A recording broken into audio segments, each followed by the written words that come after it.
আপনি কি এখনো ওই চিন্তাই করছেন? সেই বিকেল থেকেই তো দেখছি আপনার কপালে দুশ্চিন্তার ভাঁজ কাটছে না। শরীরটা কি খারাপ লাগছে? আহ শরীর নয় মালতী, মনের ক্লান্তি আমাকে গ্রাস করেছে। আজ হাটে গিয়েছিলাম, সেখানে দয়াল বাবুর সাথে দেখা হলো। তিনি পূর্ণিমার জন্য একটি নতুন সম্বন্ধের কথা বললেন। তাই নাকি? তা কেমন পাত্র? ঘর বাড়ি কেমন? ঘর বাড়ি অনেক উঁচু মালতী, পাত্র বড় চাকরি করে।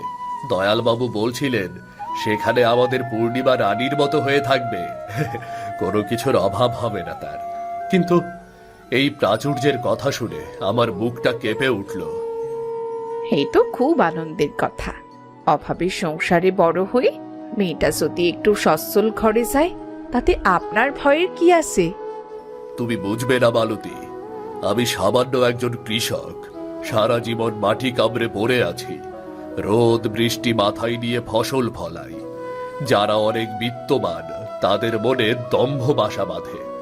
আমার ভয় হয় সেই বড়লোক ঘরের মানুষগুলো যদি অহংকারী হয়, তারা যদি আমাদের এই ছোট্ট পরিচয়কে ঘৃণা করে।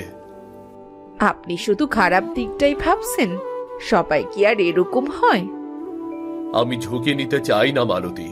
রাজপ্রাসাদের অনাদরের চেয়ে কুঁড়ে ঘরের সম্মান অনেক বেশি দামি। পূর্ণিমা আমার চোখের মণি, আমার একমাত্র মেয়ে।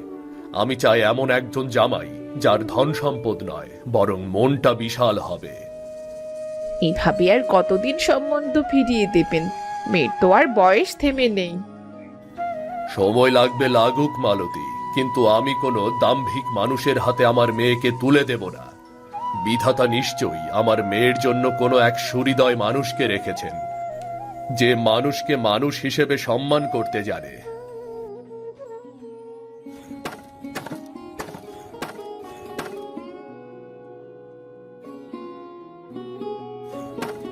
আরে নরেন্দা যে, তুমি আমার বাড়ি আসার সময় করতে পারলে শেষ পর্যন্ত। এসো এসো এসো।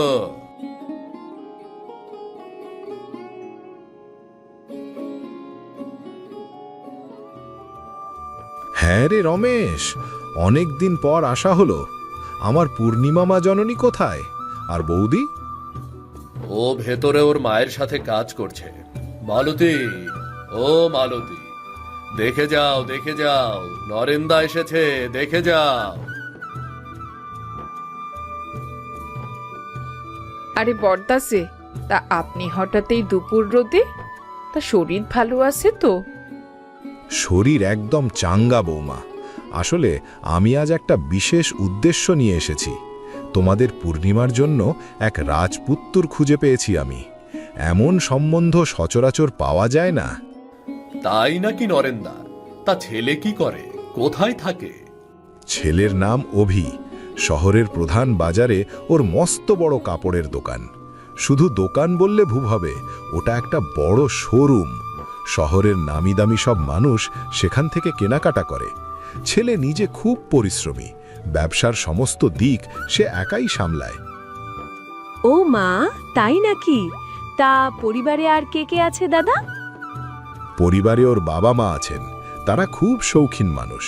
শহরে তাদের নিজেদের মস্ত বড় দোতলা বাড়ি। আমি নিজে গিয়ে দেখে এসেছি রমেশ। তাদের বাড়ির আসবাবপত্র দেখলে তোর চোখ কপালে উঠবে। মেঝেতে দামি পাথর বসানো। পূর্ণিমা ওখানে গেলে খুব সুখে থাকবে। এত বড় লোক, তার মানে অনেক ধন সম্পত্তি তাদের, তাই তো নরেন্দা? আরে রমেশ, সম্পত্তির কথা আর বলো না। অভির আয় রোজগার শুনলে তুমি হিসাব মেলাতে পারবে না। ওর আভিজাত্যই আলাদা। আমি অনেক বলে কয়ে ওদের রাজি করিয়েছি তোমাদের পূর্ণিমাকে একবার দেখতে আসার জন্য। এমন পাত্র হাতছাড়া করা মানে নিজের পায়ে কুড়ুল মারা। হগো শুনছেন, আমাদের পূর্ণিমার কপাল খুলে গেছে মনে হয়। অত বড় ব্যবসায়ী ঘর, মেয়েটা আমার রাজরানী হয়ে থাকবে। টাকা পয়সার কথা তো অনেক শুনলাম দাদা, কিন্তু মানুষগুলো কেমন? মানে তারা কি আমাদের মতো সাধারণ কৃষকের সম্মান দেবে? আরে ভাই, যার এত প্রতিপত্তি তার কি আর সাধারণ মানুষের সাথে মেশার সময় আছে? তারা নিজেদের জাকজমক নিয়েই থাকে। তবে চিন্তা করো না, আমাদের পূর্ণিমা তাদেরই ঘরের বউ হলে তখন তো তোমাদের ভালোবাসবেই। কিরে রমেশ, কিছু বলছিস না যে? আমি কি তাহলে পাকা কথা দিয়ে দেব? কবে আসবে তারা? আমাকে একটু ভাবতে দিন নরেন্দা। এত বড় ঘর, এত টাকা, সবটা কেমন জানি মনে হচ্ছে।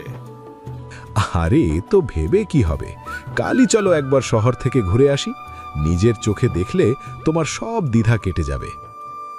না নরেন্দা, আমি এই বিয়েতে রাজি নই। আপনি গিয়ে ওই ছেলেকে না করে দিন। কি বলিস রমেশ, না করে দেব মানে? তোর কি মাখা ঠিক আছে? শহরের মস্ত বড় ব্যবসায়ী, রাজপ্রাসাদের মতো বাড়ি, সচ্ছল পরিবার, এমন পাত্র হাতছাড়া করবি কেন? কারণ আমি আমার মেয়েকে নরকে পাঠাতে পারবো না। আপনি যে প্রাচুর্যের বর্ণনা দিচ্ছেন সেটা আমার কাছে সোনার খাঁচার মতো মনে হচ্ছে। যার এত প্রতিপত্তি, এত টাকা, তার ভেতরে মানুষের প্রতি বিন্দুমাত্র মমতা থাকবে বলে আমার বিশ্বাস হয় না। বড়লোক মানেই হলো অহংকারী। ওই মালতী, তুমি কিছু বলো না কেন? রমেশ কি পাগল হয়ে গেল? বড়লোক হলেই কি সবার অহংকার থাকে? নরেন্দা তো ঠিকই বলেছে। দেখুন, আপনি শুধু শুধু কেন ভয় পাচ্ছেন? বড়লোক হলে কি সবাই খারাপ হয়? ছেলেটা তো ভালো হতে পারে। মালতী, তুমি কি বুঝতে পারছো না? অত বড় অট্টালিকায় আমাদের মতো অভাবী মানুষের মেয়ে গেলে তাকে কি আর তারা ঘরের বউয়ের মর্যাদা দেবে? নাকি তারা সারাক্ষণ তাকে মনে করিয়ে দেবে যে সে একজন সামান্য কৃষকের মেয়ে? আমার ভয় হয় পূর্ণিমা, সেখানে অবহেলা আর অপমানে তিল তিল করে শেষ হয়ে যাবে মেয়েটা। আমি চাই না আবার মেয়ে টাকার পাহাড়ের ওপর বসে চোখের জল ফেলুক। রমেশ, তুই বড় বেশি সেকেলে চিন্তা করছিস। যুগ বদলেছে, এখনকার ছেলেমেয়েরা এমনটা করে না। অভি খুব বুদ্ধিমান আর ভালো ছেলে, সে কেন পূর্ণিমাকে ছোট করবে? বুদ্ধিমান আর হৃদয়বান এক জিনিস নয় নরেন্দা। যার রক্তের প্রতিটি কণিকায় টাকার নেশা মিশে আছে, সে অন্য মানুষকে পণ্য মনে করে। আমি একজন সাধারণ কৃষক হতে পারি, কিন্তু আত্মসম্মান অনেক বেশি আমার। আমি চাই না আমার মেয়ে এমন কোনো পরিবারে যাক যেখানে তার বাবাকে চাষা বলে তুচ্ছ করা হবে। আমি ভাবতেও পারিনি তুই এমন করবি। আমি অনেক আশা নিয়ে এসেছিলাম, ভেবেছিলাম পূর্ণিমার একটা ভালো ঘরে বিয়ে হবে। কিন্তু তোর এই অদ্ভুত জেদের কাছে আমি অসহায়। আমি কি মুখ নিয়ে তাদের কাছে যাব? তারা তো ভাববে আমি তাদের অপমান করছি। আপনি সোজাসুজি বলবেন, এ সম্বন্ধ আমাদের ধাতে সইবে না। আমরা মাটির মানুষ, মাটির সাথেই থাকতে চাই। কোনো দাম্ভিক বড়লোকের ছত্রছায়া আমাদের প্রয়োজন নেই। আপনি কিছু মনে করবেন না নরেন্দা, ওনার মনের মধ্যেই ভয়টা তো অনেক দিন ধরেই বাসা বেঁধে আছে। না মালতী, মনে করার কিছু নেই। তবে রমেশ, তুই একটা বিশাল সুযোগ হারালি। মানুষের মন না দেখেই তাকে বিচার করলি। আমি তবে আসি।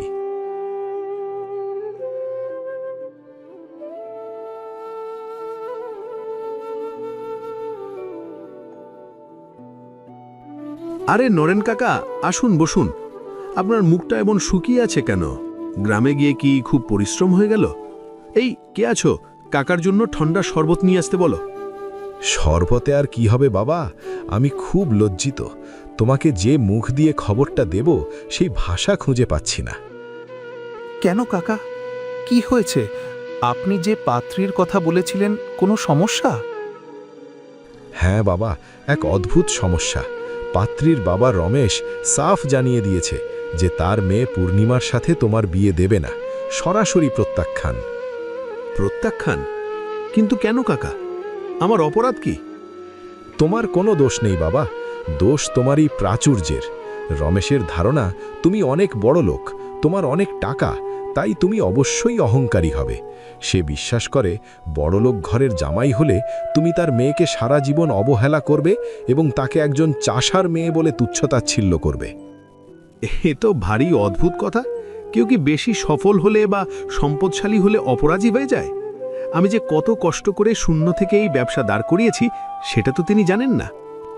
আমি তাকে অনেক বুঝিয়েছি বাবা, বলেছি যে তুমি খুব বিনয়ী ছেলে, কিন্তু সে তার জেদে অটল। সে মাটির মানুষ খোঁজে, কোনো নবাব পুত্র নাকি তার দরকার নেই। কিন্তু কাকা, আমি এই প্রত্যাখ্যান মেনে নিতে পারছি না। এটা আমার আত্মসম্মানের ব্যাপার। একজন মানুষ সম্পর্কে না জেনে তার উপর এমন অপবাদ দেওয়াটা ঠিক নয়। আমি গ্রামে যাব, সরাসরি তার সাথে কথা বলবো। কেন বাবা? ওরা তো তোমাকে ফিরিয়ে দিয়েছে। আমি বিয়ের প্রস্তাব নিয়ে যাব না কাকা, আমি যাব তার ভুল ধারণা ভাঙতে।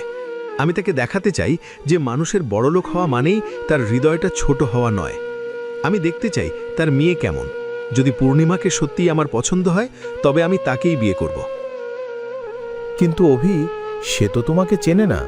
তুমি কি নিজের পরিচয় দিয়ে যাবে? কাকা, আমি সাধারণ মানুষের মতোই যাব। আমি কোনো ব্যবসায়ী হিসেবে নয়, একজন সাধারণ মানুষ হিসেবে তার সামনে দাঁড়াবো। কাল সকালেই আমি রূপপুর গ্রামের উদ্দেশ্যে রওনা দেব। ঠিক আছে, তোমার এই সত্যের লড়াইয়ে আমি তোমার পাশে আছি বাবা। দেখা যাক রমেশ তোমার আসল পরিচয় পেয়ে কি বলেন।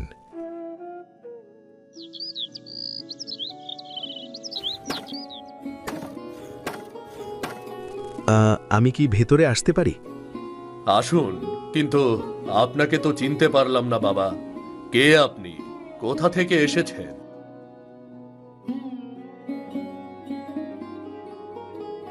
আমি শহর থেকে আসছি। আমার নাম অভি। নরেন কাকা আমার কথা আপনাদের বলেছিলেন। আপনি সেই শহরের বড় ব্যবসায়ী, কিন্তু আপনি এখানে কেন? আমি তো নরেন্দাকে আমার সিদ্ধান্ত জানিয়ে দিয়েছি। আমি জানি আপনি কি বলেছেন, কিন্তু আমার মনে হলো একজন মানুষকে না দেখেই তার সম্পর্কে ধারণা করে নেওয়াটা হয়তো ঠিক নয়। তাই ভাবলাম একবার নিজেই এসে আপনার সাথে দেখা করি।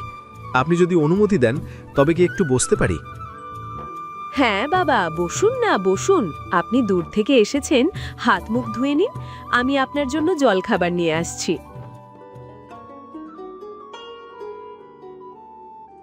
আপনি অনেক বড় ঘরের ছেলে, আমাদের এই ভাঙামোড়ায় কি আপনি বসতে পারবেন?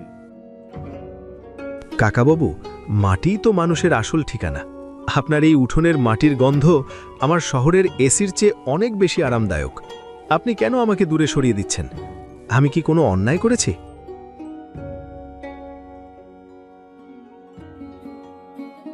এই পিঠা শরবতটা খেয়ে নিন। ধন্যবাদ। কাকাবাবু, এটাই কি আপনার মেয়ে? সত্যি তার চোখে যে মায়া দেখলাম তা কোনো ধন সম্পদ দিয়ে কেনা সম্ভব নয়। বাবা অভি, প্রশংসায় আমি ভুলবো না। আমি আপনাকে আগে যা বলেছি এখনো তাই বলবো। বড় লোকদের আভিজাত্য আমাদের সইবে না। কাকাবাবু, আপনি কি জানেন না যে একটা বড় গাছের ছায়া শীতল হয়? আজ আমি বিয়ের কথা বলতে আসিনি। আমি এসেছি শুধু প্রমাণ করতে যে মানুষের আসল পরিচয় তার টাকা পয়সায় নয়, তার মনে। দেখো বাবা, গরিব হলেও আমি আমার একমাত্র মেয়েকে অনেক যত্ন করে মানুষ করেছি, তাই ভয় হয়। কাকাবাবু, আমি দীর্ঘ পথ পাড়ি দিয়ে এখানে এসেছি কোনো ব্যবসা করতে নয়, বরং একটি উত্তর খুঁজতে। আপনি আমাকে একবারও না দেখে আমার সাথে একটি কথা না বলেই কেন বিয়ের প্রস্তাবটি ফিরিয়ে দিলেন? আমার অপরাধটা ঠিক কোথায়? আমার ধন সম্পদ আছে, এটাই কি আমার অপরাধ? অপরাধ আপনার নয় বাবা। আমি আমার সারা জীবন এই দেখেছি, যাদের হাতে টাকা থাকে তাদের পার মাটিতে পড়ে না। তারা মনে করে অর্থ দিয়ে তারা পৃথিবীটাকে কিনতে পারে। আমি একজন নগণ্য কৃষক।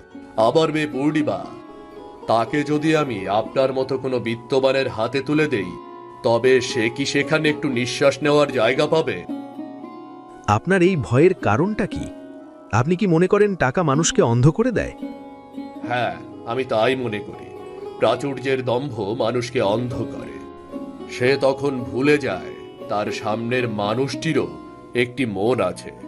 আবার ভয় হয়, আপনার পরিবার যখন জানবে পূর্ণিমা একটা সাধারণ কৃষকের মেয়ে, তখন তারা তাকে সারাক্ষণ তুচ্ছ তাচ্ছিল্য করবে। তাকে মনে করিয়ে দেবে যে সে একজন চাষার মেয়ে। আমি চাই না আমার মেয়েকে কেউ করুণার চোখে দেখুক। আমি কিছুতেই চাই না।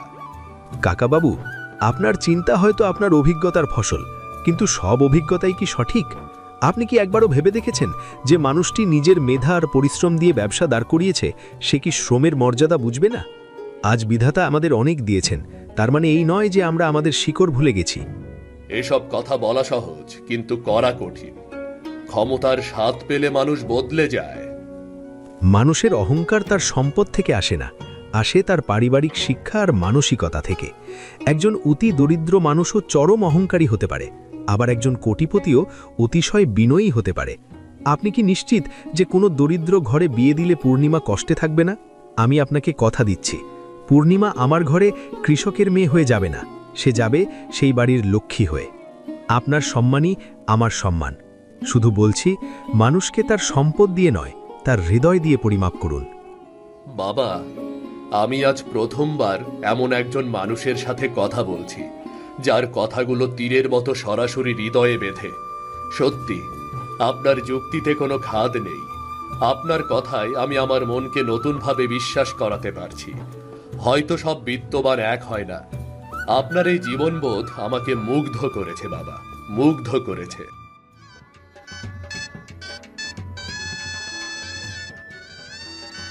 কিরে রমেশ ভাই, এখন তো মনের মেঘ কেটেছে তোর।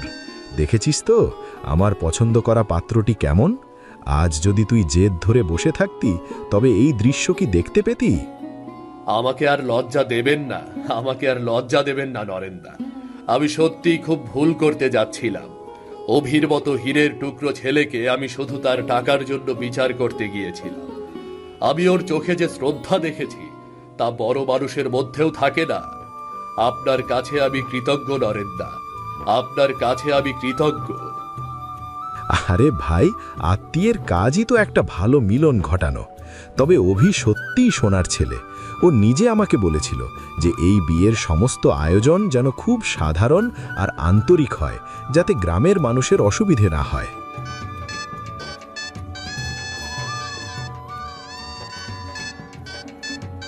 মা পূর্ণিমা, আজ তুই অন্যের ঘরে চলে যাবি। ভেবেছিলাম বড়লোক বাড়িতে হয়তো তুই পর হয়ে যাবি, কিন্তু জামাই বাবাজির ব্যবহার দেখে আমার সব ভয় দূর হয়ে গেছে মা। ও মানুষটা খুব ভালো মনের রে মা। হ্যাঁ মা, আমিও অভিবাবুর কথা শুনেছি, আমারও তাকে ভালো লেগেছে। মনে হয়েছে সে একটি ভালো মনের মানুষ। দেখো, আজ বাবাকে এত হাসি খুশি দেখে আমার খুব শান্তি লাগছে। জানো মা, অভি আমাকে কথা দিয়েছে ও মাসে অন্তত একবার আমাকে তোমাদের কাছে নিয়ে আসবে।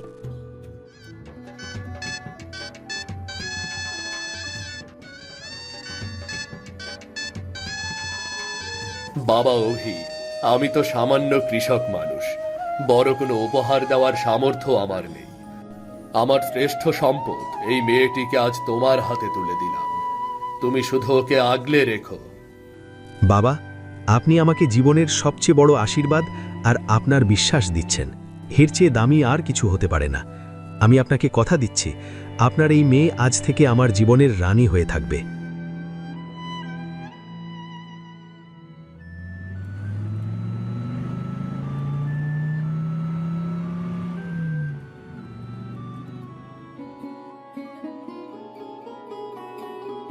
বাবা, মা, আপনারা ভালো আছেন তো? পূর্ণিমা সারা পথ শুধু আপনাদের কথাই বলেছে। হ্যাঁ বাবা, আমরা ভালো আছি। আসতে পথে কোনো কষ্ট হয়নি তো বাবা? এসো বাবা, ভেতরে এসো।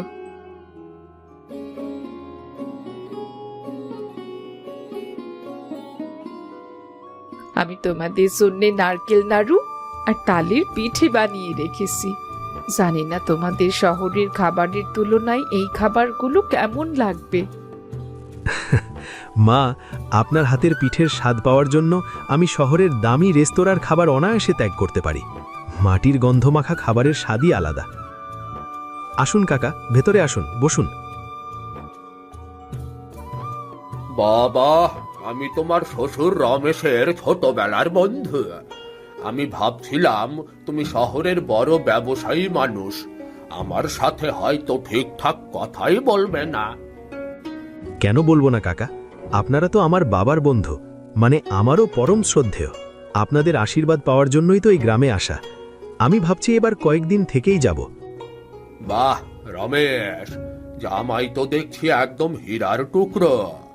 রমেশ, তুমি মিছেই চিন্তা করছিলে, এমন বিনয়ী ছেলে তো আমাদের গ্রামেও মেলা ভার। হ্যাঁ, আমি সত্যিই ভুল বুঝেছিলাম। ও আমাদের শুধু সম্মানই দেয়নি, ও আমাদের আপন করে নিয়েছে। বাবা, সম্পর্ক তো মনের হয়, টাকার নয়।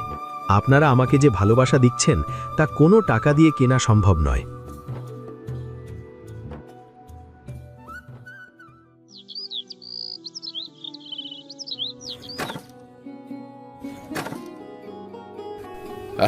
কি রমেশ, আজকাল তো তোমাকে মাঠের চেয়ে বাড়িতেই বেশি দেখা যায়। জামাইয়ার সাথে দেখছি তোমার পার মাটিতেই পড়ছে না। ঠিকই বলেছ, ঠিকই বলেছ। আবার জামাই একদম হীরের টুকরো হবে তা আমি স্বপ্নেও যে ভাবিনি। তোমরা তো জানো আমি বড়লোক পাত্রের কথা শুনে কতটা ভয় পেতাম, কিন্তু আজ আমি বুক ফুলিয়ে বলতে পারি আমার ভয়টা ছিল একেবারেই ভিত্তিহীন। কাল গ্রামের চণ্ডী মণ্ডপে রতন দাদার মুখে শুনলাম সে নাকি তোমাদের বাড়িতে গিয়েছিল। জামাই বাবা নাকি তাকে অনেক সম্মান দিয়েছে। সত্যি, শহরের অত বড় ব্যবসায়ী মানুষ, যার বাড়িতে কত চাকর বাকর, সে কি না গ্রামের মানুষকে সম্মান করে। বাহ! এটাই তোর গুণ হারু, এটাই ওর গুণ। ও আমাকে বলেছে, বাবা, পরিশ্রমের ঘাম আর কৃষকের পরিশ্রমী তো দেশ বাঁচে, তবে আপনি কেন নিজেকে ছোট ভাববেন? ও তো আমার জামাই নয়, ও ছেলে। ও হলো আমার আদরের জামাই পাখি। আমি ওর নাম দিয়েছি আমার আদরের পাখি। যেমন সুন্দর ওর স্বভাব, তেমনই মিষ্টি ওর কথা। ও আমার ঘরে আসার পর আমার কুড়ে ঘরটা যেন আলোয় ভরে গেছে।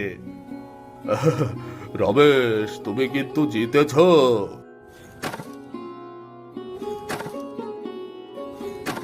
বাবা, আপনি একাই মাঠে চলে এসেছেন আমাকে না নিয়ে? আমি না বলেছিলাম আমাকে সাথে আনতে? বাবা, তুমি ঘুমাচ্ছিলে, তাই ভাবলাম তোমার ঘুমটা আর ভাঙাবো না। সকালের প্রকৃতির চেয়ে কি আর ঘুম বড় বাবা? এমন মাটি আর পরিবেশ কি সচরাচর দেখা যায়? কাকাবাবুরা, আপনারা কেমন আছেন? কি করছেন আপনারা সবাই? এই তো বাবা, জমি নিড়াচ্ছি, আগাছা জন্মেছে। তোমার শ্বশুর মশাইয়ের সাথে গল্প করছিলাম। তোমার শ্বশুর তো তোমার প্রশংসায় পঞ্চমুখ। কাকা, আপনারা আমায় লজ্জা দিচ্ছেন। আমাকে প্রশংসা করার মতো আমি এমন আহামরি কিছু না। মানুষ তো সব জায়গায় একই, কারো কাজই ছোট নয়। সত্যি বাবা, তোমার কথা শুনে মন জুড়িয়ে যায়। রমেশ ভাই ঠিকই বলেছে, ধনের চেয়ে মনের দাম অনেক বেশি। সেটা তোমার কথা না শুনলে আমরা বুঝতেই পারতাম না। দেখেছো তো ভাই সাহেব, আমি আমার জামাইয়ের যে প্রশংসা তোমাদের কাছে করেছি, সেটা কি ভুল করেছি? আমি এখন যেখানেই যাই, সবার কাছে আমার এই আদরের পাখির গল্প করি। বাবা, আপনি যত বেশি প্রশংসা করবেন আমার তত লজ্জা লাগবে। চলুন এবার বাড়ি যাই, মা নিশ্চয়ই আমাদের জন্য অপেক্ষা করছেন। হ্যাঁ, চলো বাবা।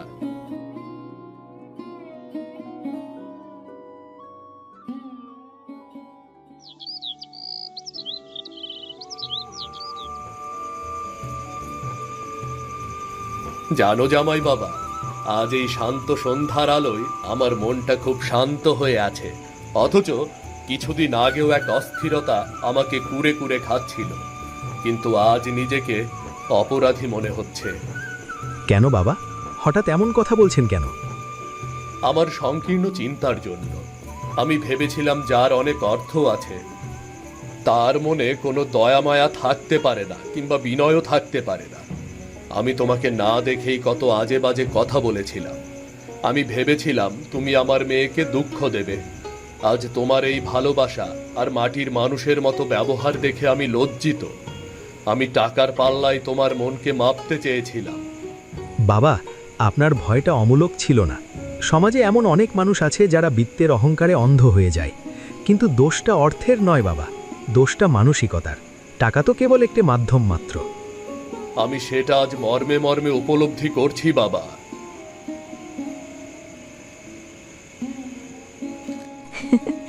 শ্বশুর জামাই মিলে কি এত কথা হচ্ছে?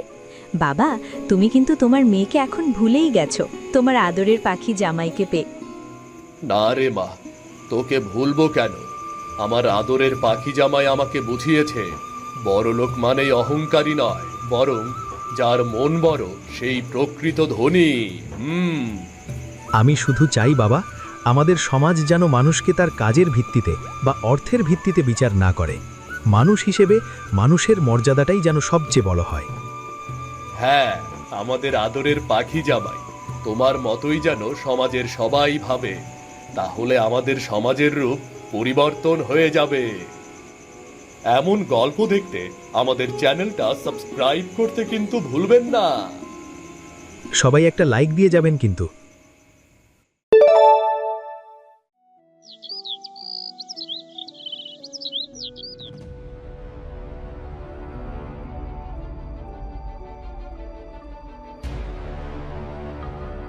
অভি, তুই আবার আমার জায়গায় বসেছিস? কতবার বলেছি না তোকে জানালার ধারের এই চেয়ারটা আমার, এখান থেকে বাইরের বাগানটা দেখা যায়। এই চেয়ারে কি তোমার নাম লেখা আছে দাদা? আমি আগে এসেছি, তাই আমিই এখানে বসবো। বড় বলে সব ভালো জায়গায় তোমার অধিকার থাকবে, সেই দিন আর নেই। তুই দিন দিন খুব অবাধ্য হয়ে যাচ্ছিস। বড়দের সম্মান করা কি একেবারেই ভুলে গেলি? সম্মান অর্জন করতে হয় দাদা, জোর পড়ে আদায় করা যায় না। আর তোমার সাথে আমার মতের মিল কোনোদিন ছিল না, আর হবেও না। থামবি তোরা? একবেলাও কি তোরা আমাদের শান্তিতে খেতে দিবি না? হ্যাঁ, তোদের এই নিত্যদিনের অশান্তি দেখতে দেখতে আমি ক্লান্ত হয়ে পড়েছি। তোরা কি সারা জীবন এমন মতের অমিল আর রেশারেশি নিয়েই থাকবি? আমি ভাবি আমি না থাকলে তোরা বোধহয় একে অপরের মুখ দেখাও বন্ধ করে দিবি। সেই ছোটবেলা থেকে দুজনে মিলে এমন করিস, এখন তো বড় হয়েছিস, আর কত আর কত। সিধু, তুই মিছেই রাগ করছিস। ভাইয়ে ভাইয়ে একটু খুনসুটি তো হবেই। তবে আমি এক চমৎকার সমাধান বের করেছি। আমার এই দুই নাতিকে আমি এক বাড়িতে বিয়ে দেব। দুই বোন যদি এই বাড়িতে বউ হয়ে আসে, তবেই এদের সব জেদ আর মতের অমিল জল হয়ে যাবে। শ্বশুরবাড়ি এক হলে দেখবি কেমন গলাগলি ধরে থাকছে দুই ভাই। ঠাকুমা, তুমি কি ঠাট্টা করছো? দাদার সাথে আমার রুচি পছন্দ কোনো কিছুই কোনোদিন মেলেনি। ওর শ্বশুরবাড়ির লোকের সাথে আমার একাশনে বসা তো দূরের কথা, আমি মরে গেলেও কোনোদিন এক বাড়িতে বিয়ে করব না। এটা অসম্ভব। এই প্রথম তোর সাথে আমি একমত হলাম অভি। আমার পছন্দের সাথে তোর মতো জেদি ছেলের পছন্দ কোনোদিনও মিলতে পারে না। তোদের ভবিষ্যৎ নিয়ে আমি সত্যিই চিন্তিত। দেখা যাক শেষ পর্যন্ত কপালে কি আছে। তোরা দুজন একটু এদিকে আয় তো দাদু ভাই, তোদের সাথে আমার একটা জরুরি কথা আছে। মা, তুমি আবার নতুন ফন্দি আটছ? এদের মতিগতি তো জানো, কি বলবে? শোন সিধু বাবা, আমি অনেক ভেবে দেখেছি, এই দুই ভাই তো আজীবন এই বাড়িতেই থাকবে, কিন্তু এদের এই আদায় কাঁচকলায় সম্পর্ক চললে তো সংসারটা রসাতলে যাবে। তাই আমি ঠিক করেছি, জয়ের জন্যে যেখানে সম্বন্ধ দেখব, সেই বাড়িরই ছোট মেয়ের সাথে অভির বিয়ে দেব। দুই বোন যদি এই বাড়ির গিন্নি হয়ে আসে, তবে ওদের টানে এই দুই ভাইকেও এক হতে হবে। শ্বশুরবাড়ি এক হলে আত্মীয়তাও গাঢ় হবে। ঠাকুমা, খাবার টেবিলে যে কথা বললে, সে কথা তুমি এখনো নিয়ে পড়ে আছো? শোনো, তোমার ওই সেকেলে চিন্তাভাবনা দয়া করে আমাদের উপর চাপিয়ে দিও না। বড়দা কার সাথে সংসার করবে সেটা তার ব্যাপার, কিন্তু তার মানে এই নয় যে আমাকেও একই রাস্তায় হাঁটতে হবে। আমার একটা নিজস্ব রুচি আছে, ব্যক্তিত্ব আছে। আমার রুচি নিয়ে কথা বলার সাহস তোর হয় কি করে? তুই ভাবলি কি করে তুই যেখানে বিয়ে করবি আমি সেখানেই রাজি হব? আমি পরিষ্কার জানিয়ে দিচ্ছি, তোমার শ্বশুরবাড়ির সাথে আমার কোনো সম্পর্ক থাকবে না। যে বাড়িতে তুমি বিয়ে করবে সেই বাড়ির চৌখাট আমি কোনোদিন মারব না। মরে গেলেও আমি এক বাড়িতে বিয়ে করব না। আমার পছন্দ একদম আলাদা হবে। অভি, তুই বেশি বাড়াবাড়ি করছিস। জেদ ভালো, কিন্তু এত অহংকার ভালো নয়। জন্ম মৃত্যু বিয়ে সব বিধাতার হাতে। কখন কার কপালে কি লেখা আছে তা কেবল বিধাতাই জানে। বাবা, তোমরা যদি আমার ভালো চাও, তবে আমাকে এই অদ্ভুত পরিকল্পনা থেকে মুক্তি দাও। আমি শহর থেকে পড়াশোনা করে এসেছি, আধুনিক যুগের ছেলে আমি। আমার জীবনসঙ্গিনী আমি নিজেই বেছে নেব, এবং সে কোনোভাবেই দাদার বউয়ের আত্মীনী হবে না। এটা আমার শেষ কথা। অত দম্ভ করিস না দাদু ভাই। মানুষের ভাগ্য বিধাতা যখন কলম ধরেন, তখন মানুষের সব অহংকার ধুলোয় মিশে যায়। আজ তুই যা বলছিস, কাল হয়তো তোকে সেই পথেই হাঁটতে হবে। কখনো না। আমার সিদ্ধান্ত অটল। দাদার সাথে আমার কোনো কিছুতেই মিল নেই, আর মিল হবেও না। বিয়ের ক্ষেত্রেও আমি এই ব্যবধান বজায় রাখব।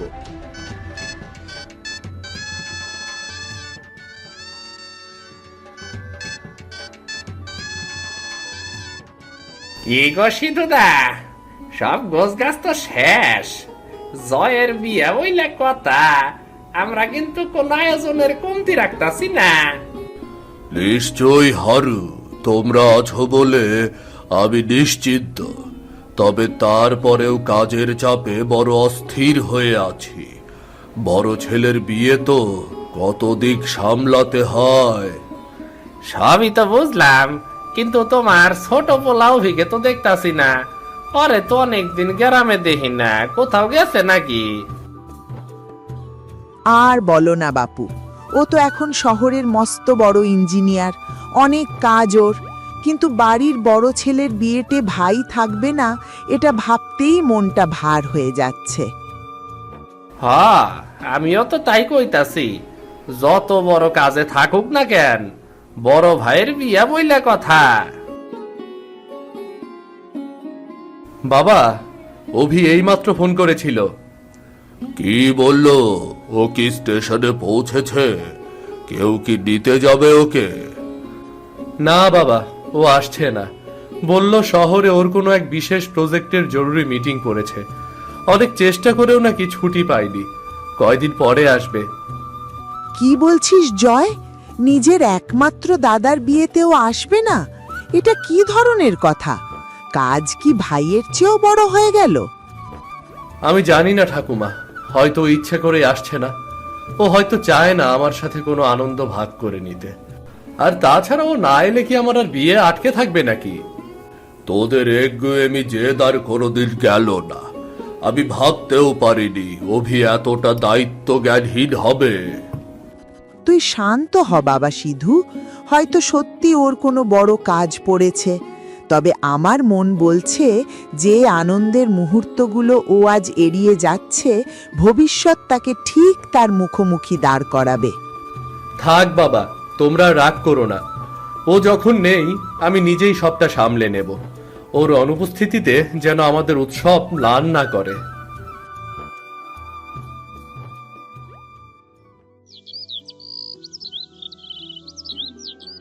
এসো মা, আমার ঘরের লক্ষ্মী হয়ে ভেতরে এসো।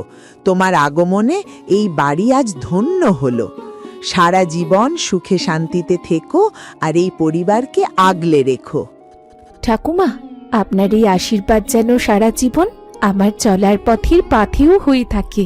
আমি চেষ্টা করব আপনাদের সবার প্রত্যাশা পূরণ করতে। বড় বৌমা, তুমি শুধু আমার বড় ছেলে জয়ের বউ না, আজ থেকে তুমি আমার বড় মেয়ে। এ বাড়ির সম্মান এখন তোমার হাতে।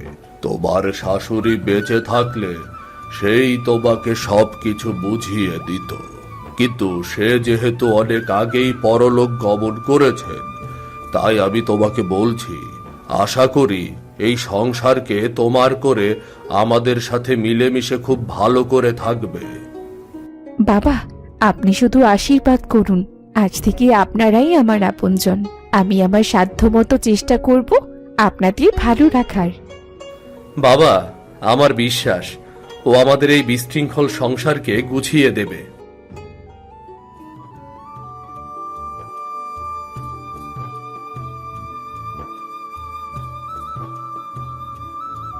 আচ্ছা বাবা, ওই ছবিতে যাকে দেখছি তিনি কি আমার ছোট ঠাকুরপো অভি? বিয়ের অনুষ্ঠানে কিন্তু ওনাকে একবারের জন্যও দেখতে পাইনি। কোথায় সে? হ্যাঁ বৌমা, ও আমার ছোট ছেলে অভি। ওর বড় শখ ছিল পড়াশোনা করে মস্ত বড় ইঞ্জিনিয়ার হবে।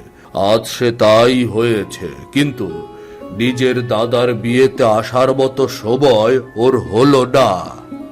থাক না বাবা, ও আসেনি বলে আমরা কি আজ ওর কথা ভেবে মন খারাপ করব নাকি? আজীব।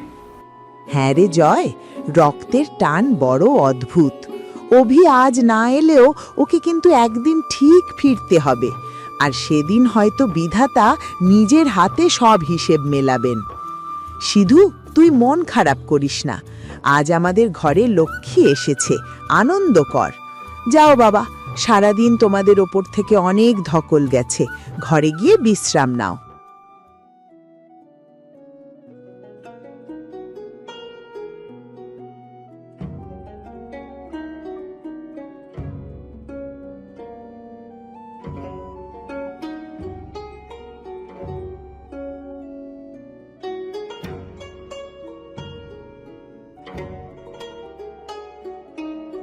রমেশ কাকা কেমন আছেন? আরে এ তো আমাদের অভি। তা কতদিন পরে দেখলাম তোমাকে। কবে এলে বাবা?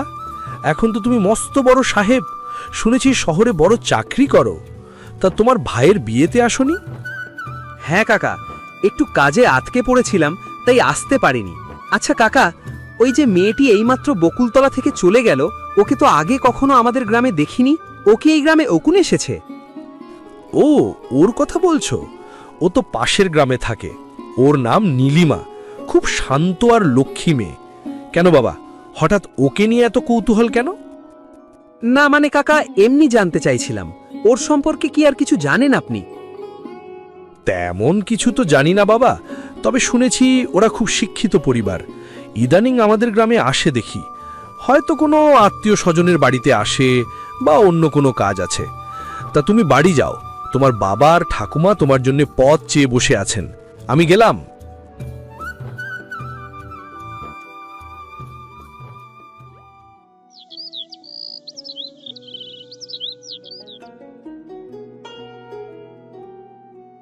বাবা, তোমার সাথে একটা বিশেষ কথা ছিল।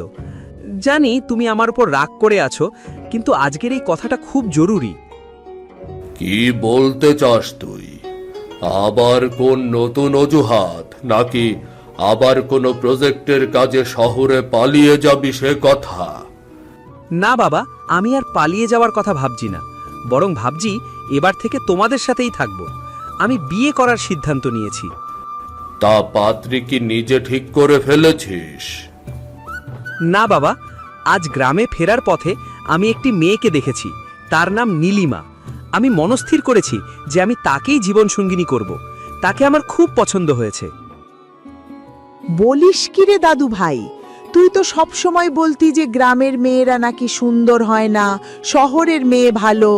সেই তোর কিনা গ্রামের কোনো মেয়েকে এত ভালো লেগে গেল? তা মেয়েটি কে, কোথায় থাকে? সে পাশের গ্রামের মেয়ে। আমি তার পরিচয় শুধু এতটুকু জেনেছি, সে যেমন সুন্দরী তেমনই মার্জিত তার স্বভাব। তোমরা এখন বাকিটা খোঁজ নাও ঠাকুমা।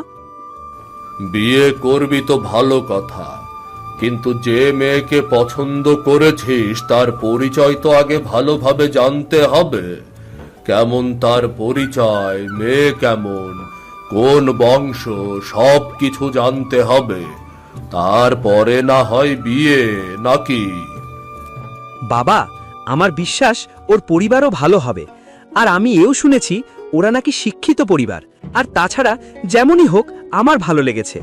আমি চাই আপনি আর ঠাকুমা একবার গিয়ে ওর পরিবারের সাথে কথা বলুন।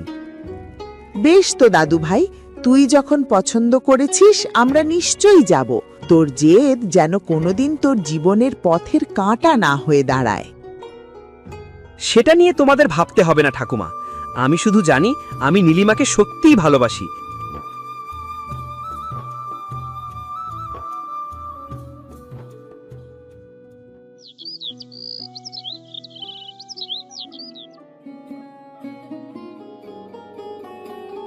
হ্যাঁ রে জয়, ঠিকানা তো এই গ্রামেই।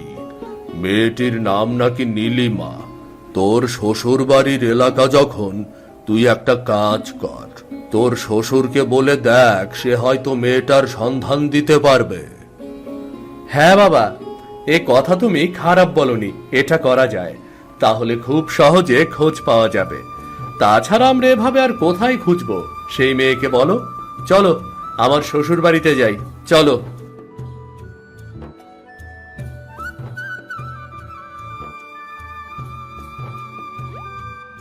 কি গো, তুমি এখানে? আমাকে নিতে আসবে অথচ কিছু বললেই তো না। বাবা আসুন, ভেতরে আসুন। রূপা, আমি তোমাকে নেওয়ার জন্য আসিনি, তুমি তো কয়দিন থাকবে বলে এসেছো।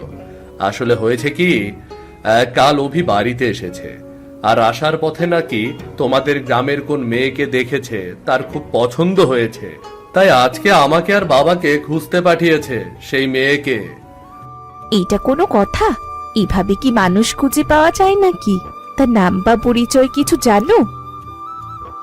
আর বলো না বা, আমার ছোট ছেলে অভি, ও ছোটবেলা থেকে এমন খেয়ালি, যখন যা ওর মনে ধরবে তা ও পেয়েই ছাড়বে। দেখো কি করতে পারো।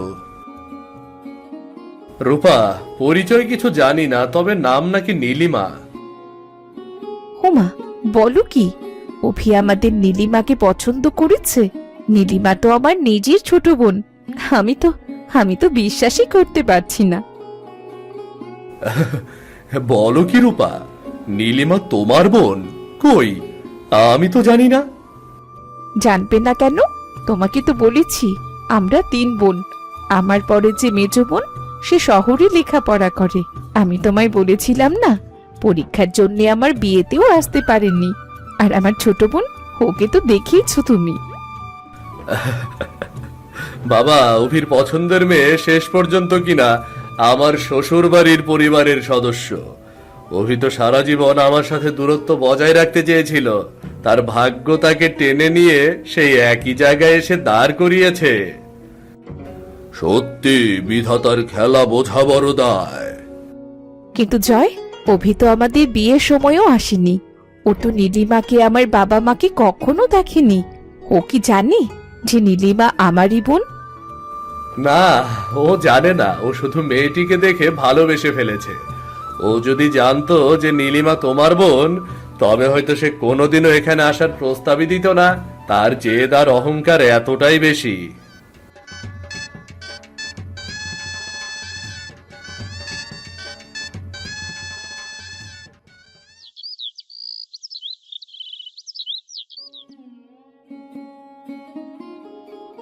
হেসে, কিরে দাদু ভাই, তোর সেই জেদ আর দম্ভ এখন কোথায় গেল?